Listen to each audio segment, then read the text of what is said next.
Halo, selamat pagi. Kembali lagi kita akan bersama-sama belajar firman Tuhan melalui renungan kesayangan kita Habatus Hidupku bagi Kristus. Yuk, sebelumnya kita bersatu hati dalam doa. Bapa di kerajaan surga, puji dan syukur kami naikkan padamu Tuhan.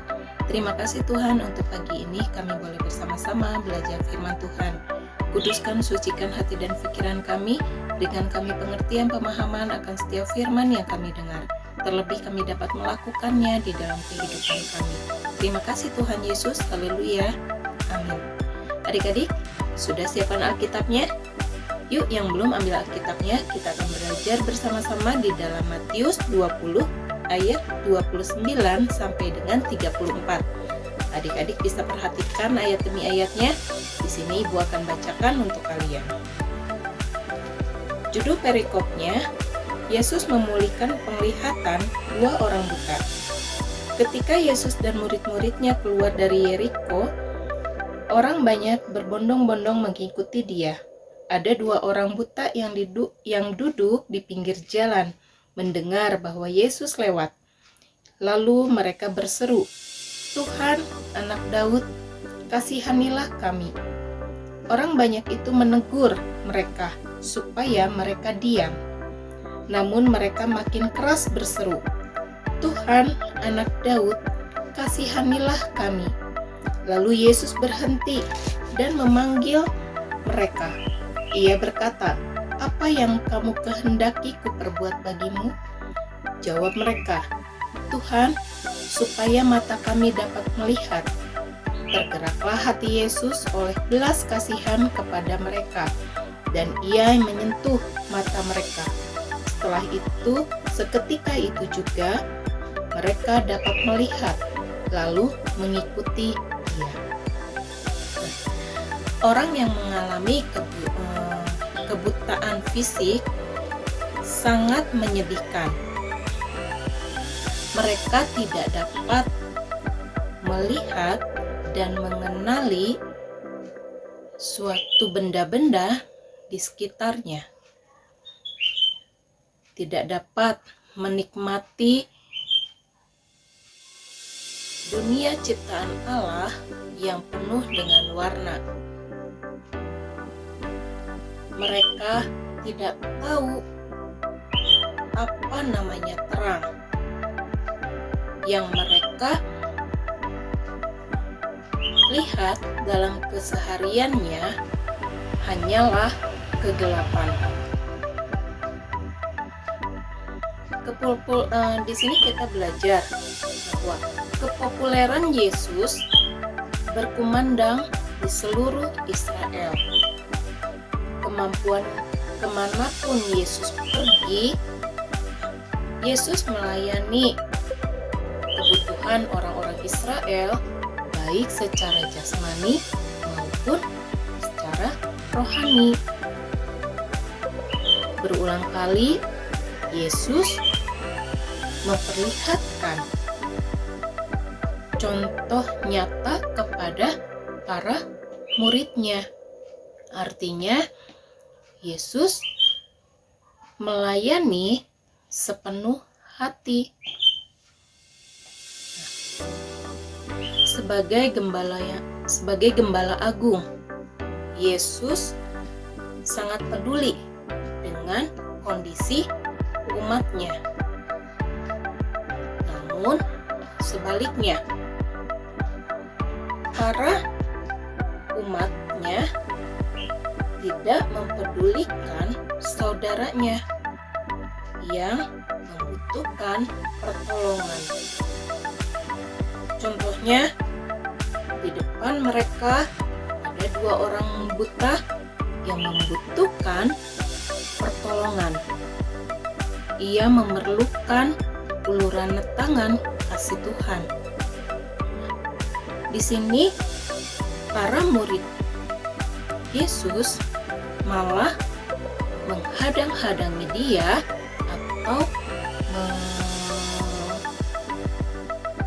melakukan suatu tindakan bahwa ia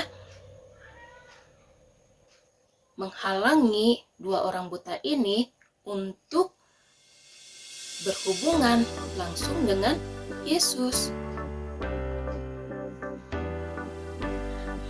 Di sini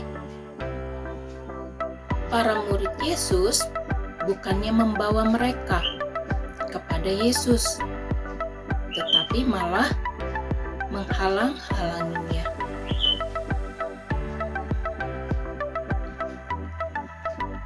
Kasih Yesus begitu besar.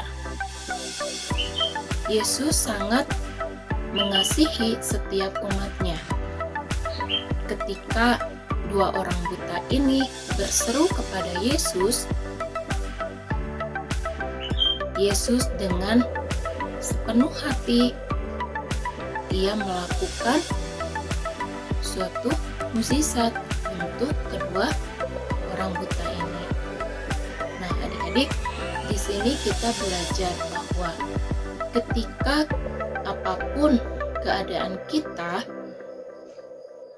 baik kita menghadapi persoalan, permasalahan, apapun kondisi kita, ketika kita datang kepada Yesus, kita serukan apa yang menjadi permohonan kita kepada Yesus. Kita tidak perlu mempedulikan orang-orang di sekeliling kita. Ketika ada orang yang mau mencoba untuk menghalang-halangi kita datang kepada Yesus, kita harus mempunyai keyakinan yang teguh. Kita harus mempunyai iman kita yang teguh di dalam Yesus. Karena percayalah bahwa Yesus Allah yang penuh kasih akan menolong kita, akan mempedulikan kita. Jadi di sini kita belajar bahwa setiap apapun yang kita hadapi, apapun yang kita alami, kita tetap berpegang teguh kepada Tuhan. Kita mau berseru kepada Tuhan. Apapun keadaan di sekeliling kita yang mau mencoba menghalang-halangi kita, yang mau mencoba membatasi kita, kita tidak boleh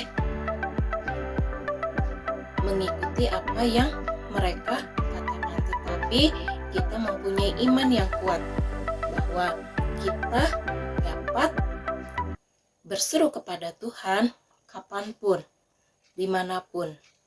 Nah, adik-adik, kita bersyukur ya, kita mempunyai Allah yang penuh kasih, Allah yang begitu sangat besar kuasanya bagi kita. Kita bersyukur atas pengorbanan Yesus di kayu salib, yaitu untuk menebus dosa kesalahan kita. Kita bersyukur kita memiliki Allah yang hidup. Nah, adik-adik, renungan kita hari ini sampai di sini. Kita tutup Alkitab kita, mari kita berdoa. Tuhan Yesus, terima kasih Tuhan yang baik. Kami bersyukur padamu Tuhan, karena Tuhan Allah yang begitu mengasihi kami. Engkau Allah yang sangat mencintai kami. Kami bersyukur kepadamu Tuhan, karena kami memiliki Allah yang seperti Engkau. Engkau Allah yang penuh kuasa. Kami ucap syukur Tuhan, karena kebaikan Tuhan, karena kasih setia Tuhan di dalam kehidupan kami. Kami mau serahkan sepanjang hari ini ke dalam tangan kasih Tuhan. Hanya di dalam nama Tuhan Yesus, Tuhan dan Juru Selamat kami yang hidup. Haleluya. Amin. Sampai di sini renungan kita hari ini. Tuhan Yesus berkati. Habatus